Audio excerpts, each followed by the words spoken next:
اے سب کچھ جاننے والے، اے دلوں کے حال سے واقف ذات، ہم تیرے سامنے کھڑے نہیں، ہم تو تیرے سامنے ٹوٹ کر بیٹھے ہیں۔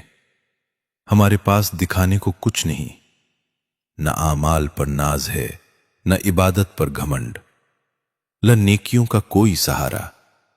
ہم بس اپنی کمزوریوں کے ساتھ آئے ہیں، اپنی خطاؤں کے بوجھ کے ساتھ، اور اس امید کے ساتھ کہ تو مایوس نہیں کرتا۔ اے پروردگار، جن قبروں پر آج کوئی آنے والا نہیں، جن ناموں کو دنیا بھول چکی ہے، جن کے لیے آنسو خشک ہو چکے ہیں، ان سب کے حق میں ہماری یہ دعا قبول فرما۔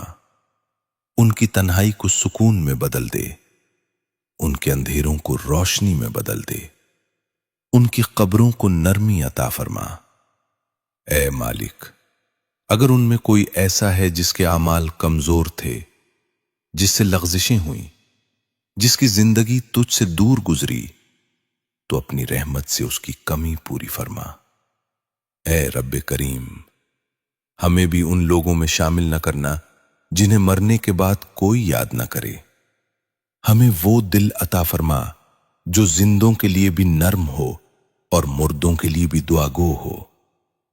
اے اللہ، جس دن ہمیں بھی مٹی کے حوالے کیا جائے، جس دن ہمیں بھی اکیلا چھوڑ دیا جائے، جس دن ہمارے ساتھ صرف ہمارے اعمال ہوں، اس دن ہماری قبر پر کسی نیک دل کا ایک آنسو ضرور بھیج دینا، کسی اجنبی کی زبان سے ایک دعا ضرور نکلوا دینا، کسی خاموش دل سے ہمارے لیے ایک درود ضرور پہنچا دینا۔ اے مالک، ہمیں اس انتظار میں نہ رکھنا جس انتظار میں آج ہم نے دوسروں کو پایا ہے۔ ہمیں زندگی میں بھی ہدایت دے اور موت کے بعد بھی آسانی عطا فرما۔ ہمارے دلوں کو قبرستان کی خاموشی سے سبق سکھا دے اور ہمیں ایسا بنا دے کہ ہمارا ایک عمل کسی کی آخرت سنوار دے۔